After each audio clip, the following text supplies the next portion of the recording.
नमस्कार। मैं हूं संजीव श्रीवास्तव। आप देख रहे हैं 4 PM न्यूज नेटवर्क। दोस्तों, लोकसभा चुनाव के लिए चौथे चरण में कल यानी 13 मई को 96 सीटों पर वोट डाले जाएंगे। मध्य प्रदेश की 8 सीटें इसमें शामिल होंगी और कल चौथे चरण के बाद मध्य प्रदेश में चुनावों का सिलसिला समाप्त हो जाएगा। पहले 3 चरणों में 21 सीटों पर वोट डल चुके हैं और कल बहुत महत्वपूर्ण माने जाने वाले मालवा निमाड़ क्षेत्र की 8 लोकसभा सीटों के लिए मतदान होगा। मालवा निमाड़ वो क्षेत्र है मध्य प्रदेश का जिसे मध्य प्रदेश की सत्ता का गलियारा भी माना जाता है। अगर हम 2019 के चुनाव की तुलना करें, नतीजों से तुलना करें, तो ये सभी 8 सीटें भारतीय जनता पार्टी के पास थीं। जो सीटें हैं 8, उनमें व्यावसायिक नगरी मध्य प्रदेश की, उसकी जो सीट है इंदौर, फिर महाकाल की नगरी उज्जैन, फिर राजा भोज की नगरी धार, रतलाम, खरगोन, खंडवा, देवास और मंदसौर सीटें इसमें शामिल हैं। जैसा मैंने कहा कि ये आठों की आठों सीटें 2019 में भारतीय जनता पार्टी के पास थीं, लेकिन मध्य प्रदेश विधानसभा के जो 2023 के चुनाव हुए हैं उसमें परिदृश्य बदला हुआ है। इन लोकसभा क्षेत्रों में कई क्षेत्र ऐसे रहे हैं जहां जो लोकसभा सीट होती है उसमें आने वाले विधानसभा सेगमेंट्स में कांग्रेस आगे रही है। हालांकि मध्य प्रदेश विधानसभा के 2023 के जो चुनाव हैं वो कांग्रेस के लिए बहुत अच्छे नहीं रहे थे, फिर भी 230 विधानसभा सीटों में से जो 66 सीटें कांग्रेस ने जीती थी, तो इन क्षेत्रों में जो ये मालवा और निमाड़ की कुछ सीटें हैं वहां कई क्षेत्रों में कांग्रेस आगे रही थी, यानी उसने भारतीय जनता पार्टी को पछाड़ा था। तो अभी जो सिलसिला है, जो मैंने 8 सीटें गिनाई, इन 8 सीटों में चर्चाओं में जो सीटें हैं उसमें इंदौर बहुत चर्चाओं में है। इंदौर सीट 1989 से भारतीय जनता पार्टी के पास है और इस बार भी भारतीय जनता पार्टी को इंदौर में कोई बहुत कठिनाई पेश आएगी इस तरह की स्थिति नहीं है। चुनाव तो वो जीत ही जाएगी, इस बात की संभावनाएं बहुत प्रबल हैं। लेकिन इंदौर में पिछले दिनों जो कुछ हुआ, इंदौर में कांग्रेस के अधिकृत प्रत्याशी अक्षय कांति बम को चुनाव मैदान से बाहर करवा दिया गया था, ऐसे आरोप भारतीय जनता पार्टी के ऊपर है।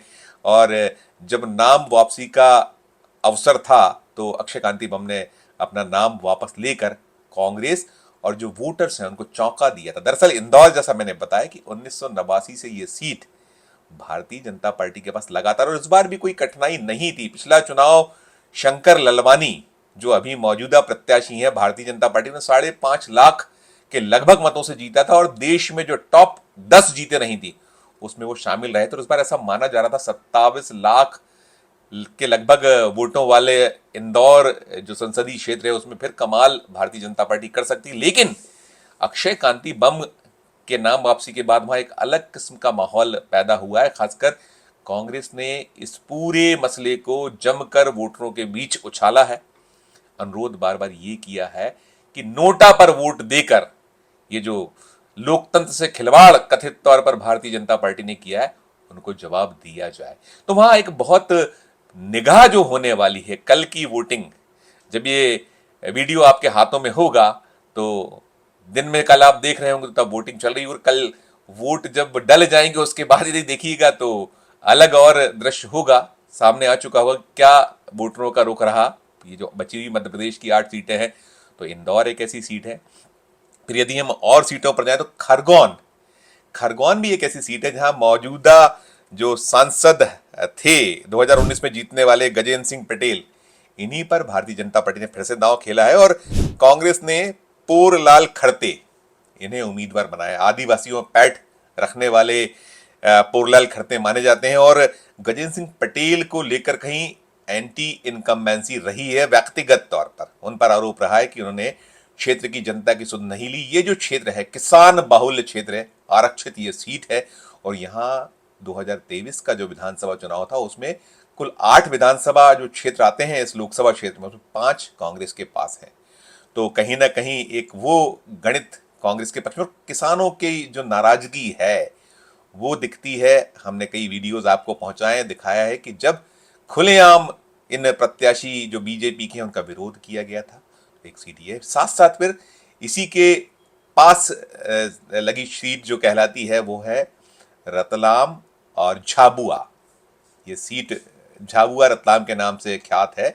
यहाँ पूर्व केंद्रीय मंत्री, कांग्रेस की सरकारों में मौका पाने वाले, मनमोहन सरकार में मंत्री रहे और दिग्विजय सिंह सरकार में जब मध्य प्रदेश में सरकार थी तब यहाँ मध्य प्रदेश में काबीना मंत्री, लगातार उन्होंने कई बार इस क्षेत्र को फतेह किया है। कांतिलाल भूरिया इस सीट पर उम्मीदवार हैं और कांतिलाल भूरिया का जो मुकाबला वहां हो रहा है वो है अनीता सिंह चौहान। अनीता सिंह चौहान मोहन यादव सरकार में जो मंत्री हैं उनकी पत्नी है, तो ये भी एक रोचक मुकाबला। और ये मामला यहाँ जो है, यहाँ भील भिलाला ये बड़ा एक इम्पॉर्टेंट वोटर है। यहाँ उसी के इर्द गिर्द पूरी की पूरी जो चुनाव बना रहता है, तो यहाँ भरपूर जोर लगाया गया है भारतीय जनता पार्टी द्वारा। और साथ साथ राष्ट्रीय स्वयं सेवक संघ ने भी यहाँ कांतिलाल भूरिया को पटकनी देने के लिए पर्दे के पीछे से रोल प्रकट किया है। कई क्षेत्र ऐसे हैं, ये जो मालवा और निमाड़ की धरती है, ये पूरी की पूरी धरती भारतीय जनता पार्टी और राष्ट्रीय स्वयं सेवक संघ की प्रयोगशाला के तौर पर ख्यात है। और जो झाबुआ से लगा इलाका है उससे लगा गुजरात है, राजस्थान भी इस जो क्षेत्र है जो 8 सीटें हैं उनमें राजस्थान भी कहीं टच होता है, बॉर्डर लगी हुई हैं। तो एक अलग परिदृश्य, एक अलग दृश्य यहाँ है। और अभी जो स्थितियां हैं, ये 3 सीटें ऐसा माना जा रहा है कि काफी रोचक मुकाबला यहाँ संभावित है। और साथ साथ देखिए, इस बार जो चुनाव है, ये हम बार बार अपने दर्शकों को बता रहे हैं कि ये मुकाबला कांग्रेस से कहीं ज्यादा जनता वर्सेस भारतीय जनता पार्टी, जनता वर्सेस प्रधानमंत्री नरेंद्र मोदी, जनता वर्सेस एनडीए और पूरा का पूरा कुनबा जो है मोदी जी का, उसके खिलाफ इसलिए भी है कि कई मामले, कई मसले इन क्षेत्रों में, चाहे वो आदिवासी अस्मिता से जुड़े मसले मामले हों, मध्य प्रदेश में कई ऐसे मसले हुए हैं जिनकी गूंज राष्ट्रीय स्तर पर हुई है। चाहे वो पेशाब पिलाने वाला कांड रहा हो, जो जिस बड़ा चर्चित हुआ था, वो सीधी का जो कांड था, जिसके बाद बहुत एक हंगामा खड़ा हुआ था देश भर में। उसको काफी पूरे के पूरे इस चुनाव में भी कई बार राहुल गांधी, प्रियंका गांधी जो प्रचार के लिए यहाँ पहुंचते रहे, उन्होंने उसको उद्धृत किया। मल्लिकार्जुन खड़गे न केवल मध्य प्रदेश बल्कि देश के अन्य जो आदिवासी बहुल इलाके हैं वहां भी उन्होंने उसको उद्धृत किया। और इस पूरे चुनाव में यदि हम प्रचार का मान देखें, प्रचार का पैमाना देखें, तो पूरी ताकत झोंकी गई है प्रधानमंत्री नरेंद्र मोदी, उसके अलावा अमित शाह केंद्रीय गृह मंत्री जो हैं वे, फिर भारतीय जनता पार्टी के राष्ट्रीय अध्यक्ष जेपी नड्डा और तमाम स्टार प्रचारक, स्टार लीडर्स, ये मध्य प्रदेश की जो 29 लोकसभा सीटें उसके लिए लगातार आते रहे। और ये जो मालवा निमाड़ क्षेत्र, यहाँ भी जमकर किला लड़ाया गया है। अब कौशल की परीक्षा भारतीय जनता पार्टी की इसलिए है कि कांग्रेस के पास तो खोने के लिए कुछ है नहीं। ये 8 की 8 सीटें, चाहे वो 2019 का चुनाव हो या 2014 का, दोनों ही चुनावों में सभी की सभी सीटें बीजेपी के पास रही। और 2009 ऐसा चुनाव था, 2009 में जमकर उलट पलट हुआ था। 2009 में यहाँ जो है 8 में से 6 सीटें, ये 6 जो सीटें हैं उसमें केवल इंदौर और खरगोन को छोड़कर, इंदौर खरगोन के अलावा यदि आप देखिए तो उज्जैन, धार, रतलाम, फिर उसके अलावा खंडवा, देवास और मंदसौर, ये 6 की 6 सीटें कांग्रेस ने 2009 में जीती। तो इस बार भी कांग्रेस जमकर किला लड़ा रही है, कोशिश उसकी ओर से हो रही है। उसके पास में संसाधनों की कमी रही है। और एक और बहुत विशेष बात इस क्षेत्र में ये भी है कि मध्य प्रदेश कांग्रेस कमेटी के जो अध्यक्ष हैं जीतू पटवारी, युवा अध्यक्ष हैं, कमलनाथ के बाद इनको कमान सौंपी गई है, तो इनका भी कौशल दांव पर है, इनकी कड़ी परीक्षा है।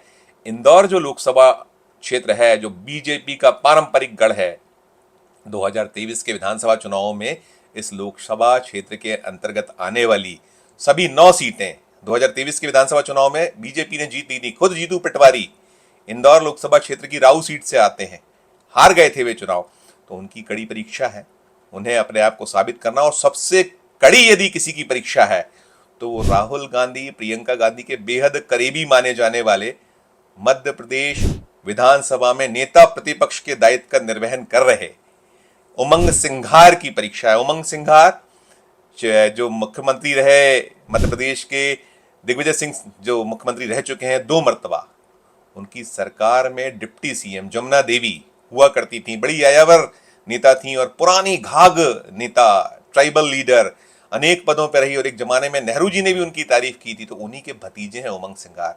धार सीट जो है उसमें आने वाली कुल जो 8 विधानसभा क्षेत्र हैं उनमें 5 कांग्रेस के पास हैं। 2023 के विधानसभा चुनाव में 5 सीटें कांग्रेस ने जीती थी और ऐसी खरगोन में भी जो 8 विधानसभा क्षेत्र आते हैं सीट पर, उसमें 5 जीती थी। तो चाहे वो खरगोन हो और चाहे धार हो, धार में भी उमंग सिंघार लिटमस टेस्ट पर होंगे कल, क्योंकि ये क्षेत्र ऐसा है, ये कांग्रेस का गढ़ रहा है। कांग्रेस ने अनेक मर्तबा यहाँ इस सीट को, चाहे आप पुराना इतिहास उठा के देखिए तो ये सीट जो धार सीट है, ये सीट 2009 में जैसा मैंने बताया रही थी कांग्रेस के पास। 2004 में भी कांग्रेस ने इस सीट को बहुत निकट कम मतों से हारा था, लेकिन 2014 जरूर, 2014 वाली जो सीट मौका और 2019 था, दोनों में ये हार का सामना करना पड़ा था। सावित्री पाटिल जो अभी उम्मीदवार हैं धार से, वो 2014 में यहाँ से सांसद रही थी, 2019 में यहाँ चेहरा बदला था बीजेपी ने, वो जीते थे, उनका टिकट कटा है और अभी इनका मुकाबला जो है राधेश्याम मुबेल कांग्रेस के प्रत्याशी से सावित्री पाटिल का हो रहा है। ये पूर्व सांसद हैं और अभी मौजूदा टिकट है। तो ओवरऑल जो ये 8 सीटें हैं इस पे बहुत आसान रहा नहीं है। ये जरूर है कि upper hand Bharatiya Janata party का दिखता है, लेकिन अपर हैंड के साथ साथ चुनाव एक अलग खेल होता है। चुनावों में मैंने पहले भी कई बार अपने वीडियोस में कहा है कि कमतर आंका जाने वाला पहलवान या जिसे कमजोर माना जाता है वो शिकस्त दिया करता है। और मध्य प्रदेश में जो भारतीय जनता पार्टी ने इस बार लक्ष्य रखा है वो 29-0 का रखा है। 2014 में 27 सीटें उसके पास थी, 2019 में 28 थी और इस बार 29-0 के लिए जो खेलने की कोशिश उसकी रही है। पहले 3 चरणों में जो वोटिंग हुई है 21 सीटों पर, उसमें कई सीटें ऐसी हैं जिसमें कांग्रेस पूरी ताकत से मैदान में रही और उसने कोई कोर और कसर नहीं छोड़ी। भारतीय जनता पार्टी ने भरपूर तोड़फोड़ कांग्रेस खेमे में की है। कई विधायक तोड़े हैं, पूर्व सांसद, पूर्व विधायक, पदाधिकारियों को लेकर गई है बीजेपी अपने साथ। 3 विधायक टूटे हैं, छिंदवाड़ा में 1 विधायक टूटा था, लेकिन छिंदवाड़ा में कमलनाथ नकुलनाथ पूरी शिद्दत ताकत से चुनाव लड़े हैं, तो वहां भी नतीजे को लेकर कांग्रेस आशान्वित है। फिर मंडला एक ऐसी सीट रही है जो पहले जहां वोट डल चुके हैं, 3 चरणों में जो वोटिंग हुई है उसमें वोटिंग हो चुकी है। तो मंडला में फग्गन सिंह कुलस्ते जो मोदी सरकार में मंत्री पद मिला हुआ रहा है, तो उनकी प्रतिष्ठा दांव पर लगी हुई है। ग्वालियर सीट पर बड़ा रोचक मुकाबला हुआ है, वहां माना जा रहा है कि बीजेपी भारी संकट में रही और नतीजे कुछ भी हो सकते हैं।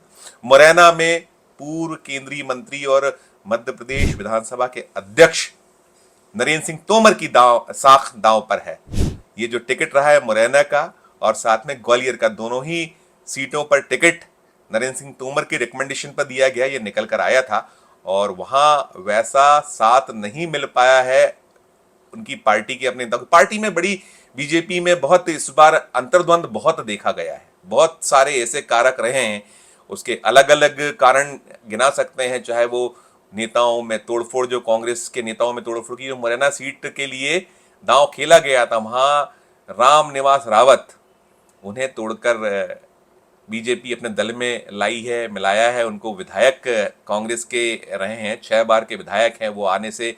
वहां जो गुर्जर वोटों में सेंध लगाने की जो कोशिश की गई है, तो एक रोचक स्थिति वो रही है। फिर भिंड में बहुजन समाज पार्टी के पूर्व अध्यक्ष फूल सिंह बरैया जो अब कांग्रेस में है, भिंड जिले की भांडेर सीट से वे विधायक हैं, उन्हें टिकट मिला था, तो वहां भी रोचक मुकाबला हुआ है। संध्या सुमन राय भारतीय जनता पार्टी की जो प्रत्याशी रही हैं और पूर्व की सांसद हैं, वो उनको घेरने की पूरी कोशिश फूल सिंह बरैया कांग्रेस की ओर से हुई है, लेकिन वहां भी सेंधमारी की कोशिश में भारतीय जनता पार्टी सफल हुई ऐसा माना गया है, क्योंकि जो 2019 का कांग्रेस का उम्मीदवार था, उस उम्मीदवार ने बगावत कर दी है और वो बहुजन समाज के टिकट पर, पार्टी के टिकट पर चुनाव लड़ गया है। तो वहां का नतीजा भी सभी की निगाह है।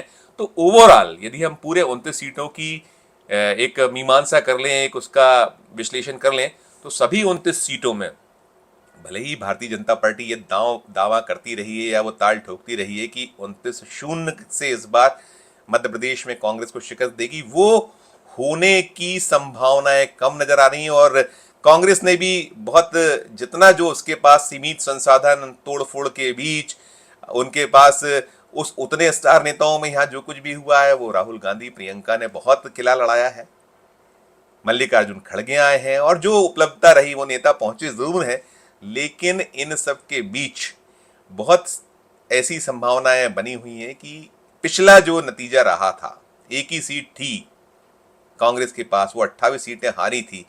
तो इस बार जो जी तोड़ प्रयत्न हुए हैं, मेहनत हुई है, उसमें 4 जून को जो नतीजा आएगा वो कई क्षेत्रों में चौंकाने वाले परिणाम देने का दावा कांग्रेस कर रही है, ठोक रही है वो दावा कि हम इस बार बहुत अप्रत्याशित नतीजे मध्य प्रदेश से राहुल गांधी प्रियंका गांधी को देकर दिखलाएंगे। तो देखिए जो कुछ होगा वो 4 जून को सामने आएगा, लेकिन अभी जो है कल की वोटिंग पर सबकी निगाह है। भारतीय जनता पार्टी ने कोशिश की है कि जो 3 चरणों में हुआ है, हालांकि तीसरे चरण में कुछ वोट का परसेंटेज बढ़ा था, कल और क्या कुछ होता है, ये 8 की 8 सीटें चूंकि बीजेपी के पास थी तो उसका भी जमकर एक परीक्षा होनी है। खासकर अभी तो कल ये परीक्षा होनी कि वो इन क्षेत्रों में किस तरीके से वोट करा पाते हैं। कांग्रेस भी कमर कसे खड़ी है और मुकाबला बड़ा रोचक है। जो कुछ निकल कर आएगा उसकी आगे की जानकारी हम आपको देंगे ही देंगे। कल भी हम पूरे दिन आपको हर क्षेत्र में जो मध्य प्रदेश में चाहे वोट डाले जा रहे हैं, देश की जो बाकी सीटों पर जो चौथे चरण में वोटिंग है, दिन भर आपको सुबह 7 बजे से कवरेज 4 PM पर देर शाम तक मिलता रहेगा। पल पल की जानकारी, हर क्षेत्र के जो रुझान वोट के हैं या और जो वहां स्थितियां निर्मित होंगी, सब आपको बताते रहेंगे। इस वीडियो में फिलहाल इतना ही। हम फिर किसी नए वीडियो नए विषय के साथ आपके समक्ष उपस्थित होंगे।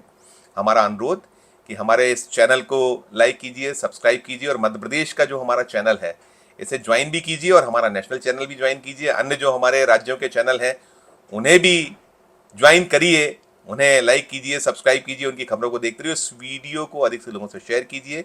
वीडियो के कमेंट बॉक्स में जाकर कमेंट जरूर कीजिए कि ये वीडियो आपको कैसा लगा और देखते रहिए 4 PM Madhya Pradesh, 4 PM national और 4 PM हमारे अन्य राज्यों के चैनलों को। धन्यवाद, नमस्कार।